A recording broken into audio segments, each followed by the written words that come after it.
चलिए सीकर से बड़ी खबर आपको बता रहे हैं, जहां दबिश देने गई पुलिस टीम पर हमला किया गया है। अजीतगढ़ इलाके में पुलिस पर हमला हुआ है।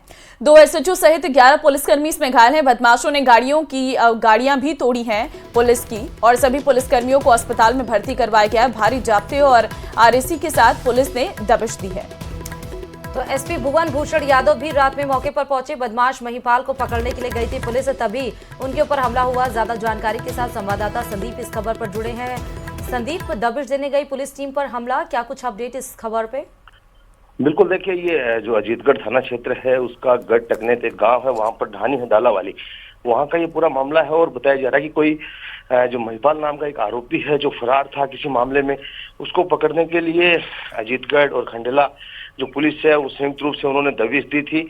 इसी दौरान जो है वो उसके साथियों ने, परिजनों ने और बदमाशों ने पुलिस पर हमला कर दिया, जिसमें 2 जो एसएचओ हैं उनके चोट लगी। और उसके बाद चूंकि एक बार की आरोपी को छुड़ा लिया था, लेकिन बाद में कई थानों की पुलिस पहुंची और इसके साथ साथ जो पुलिस अधीक्षक हैं वो भी मौके पर पहुंचे और आसपास के गाँवों में, ढानियों में पूरे रात भर जो है वो पुलिस की टीमें जो है वो दबिश दे रही थी। और बताया जा रहा है कि करीब 1 दर्जन बदमाशों को जो है वो पुलिस ने पकड़ा है।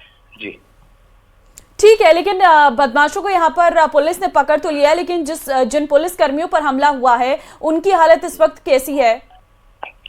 देखिए, बिल्कुल जो जिन पुलिस कर्मियों के साथ मारपीट हुई है उनके चोट जरूर लगी है, लेकिन गंभीर स्थिति जैसी कोई बात अभी तक सामने नहीं आई है। उनको जो है वो अस्पताल ले जाया गया था, जहां से उनको सब ठीक बताया जा रहा है। दूसरी जो पुलिस पहुंची थी वो उनको अस्पताल लेकर गई थी, क्योंकि बदमाशों की संख्या जब शुरुआत में पुलिस गई उससे काफी ज्यादा थी और इसी वजह से जो हमला हुआ। उसके बाद जब बाकी जो टीम है वो पहुंची तो बदमाश है वो भाग निकले, लेकिन पुलिस का कहना है कि अभी जो दोपहर तक है वो सभी बदमाश जिन्होंने भी ये पुलिस पर हमला किया उन सबको पकड़ लिया जाएगा। लेकिन ये बताइए संदीप, इस बात की भनक कैसे लगी कि पुलिस दबिश देने के लिए आ रही है? क्या पहले से उनके पास कोई सोर्स ऑफ इंफॉर्मेशन था?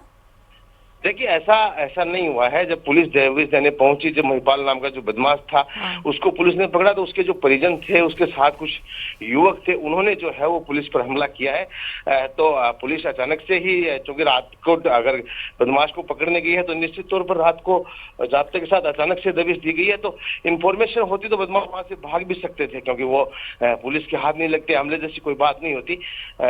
माना ये जा रहा है कि जब उसको पकड़ा तो उसके बाद जो है वो हमला किया गया है छुड़ाने के लिए। ये बताइए कि हमला किन चीजों से किया गया है? देखिए, प्रारंभिक तौर पर जो बात सामने आई है उसमें यही बताया गया है कि जो बदमाश थे उनके उसके पास लाठियां भी थी, बाकी जो भी पत्थर फेंकने की है, जो पुलिस की 3 गाड़ियां भी तोड़ी गई हैं, जिसके फुटेज भी हमने भेजे हैं, जो पथराव भी किया गया है। तो निश्चित तौर पर जो चीजें उनके हाथ में थी, हालांकि गंभीर हथियार जैसी कोई बात अभी तक सामने नहीं आई है। जी, क्योंकि 2 एसएचओ सहित 11 पुलिसकर्मी घायल हुए हैं, तो इधर हमलावर में कितने लोग होंगे लगभग? देखिए, चूंकि पुलिस का ये कहना है कि सबसे पहले जब जो जाब्ता गया था उस टाइम जो है वो 7 से 10 लोग शुरुआत में आए थे। उन्होंने, चूंकि रात का अंधेरा भी था, पुलिस उस इलाके से ज्यादा वाकिफ भी नहीं थी और जो बदमाश थे वो निश्चित तौर पर वहीं के रहने वाले थे। तो उन्होंने जब हमला किया उसके बाद जब पुलिस का जाब्ता बढ़ा तो आसपास के जो लोग थे, उनके परिजन थे, ग्रामीण थे, उन्होंने भी पथराव किया है। और जिस तरह से जितने लोगों की चोट लगी है तो उसको देखते हुए माना जा सकता है कि 3-4 दर्जन लोग तो हो ही सकते हैं जिस तरह से हमला किया गया है। महिलाएं भी शामिल थी क्या? देखिए, अभी तक इस तरह की कोई जानकारी नहीं मिली। अभी तक इतना ही जो सूचना हमारे पास आई है कि जो युवक थे, बदमाश जैसे युवक थे, उन्हीं के साथियों ने जो हो हमला किया है।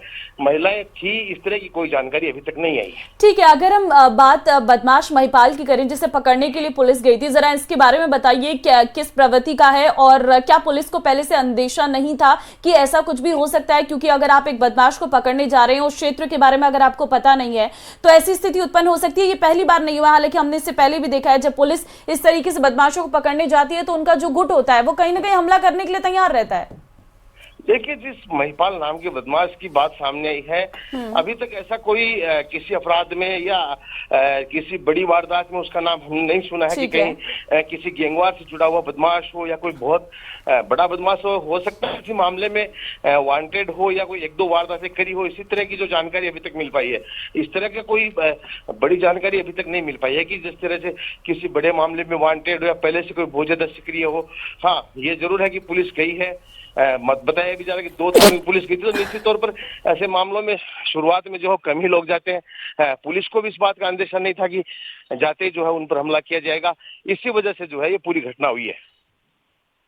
महिपाल को पकड़ने के लिए गई थी संदीप पुलिस? जी, किस प्रकरण में पकड़ने के लिए गई थी पुलिस? देखिए, ये अभी पूरी जानकारी तो नहीं मिल पाई है। बताया जा रहा है कि अजीतगढ़ थाने के किसी मामले में वो वांटेड चल रहा था। अभी किस मामले में वांटेड था, क्या था ये, क्योंकि अभी ज्यादा जो है वो अधिकारियों से भी हमारी बात नहीं हो पाई है। रात भर जो अधिकारी जो फील्ड में थे, तो इसलिए सुबह सुबह उनसे संपर्क करने में भी दिक्कत हो रही है। ये बताइएगा कि ये बदमाश किस टाइप का है? ऐसे ही छोटी मोटी चोरी करता है या हत्या वत्या भी कर चुका है? देखिए, मैंने आपको बताया जिस तरह से नहीं पता जो सीकर में जिस तरह की पहले वारदातें हुई हैं, चाहे वो गैंगवार जैसी घटनाएं हुई हैं, चाहे वो बड़ी बड़ी गैंग्स की वारदात हुई है, ऐसे किसी मामलों में आज तक इसका कहीं नाम नहीं सुना गया है। तो निश्चित तौर पर ठीक है संदीप, बहुत शुक्रिया तमाम जानकारी देने के लिए। खबर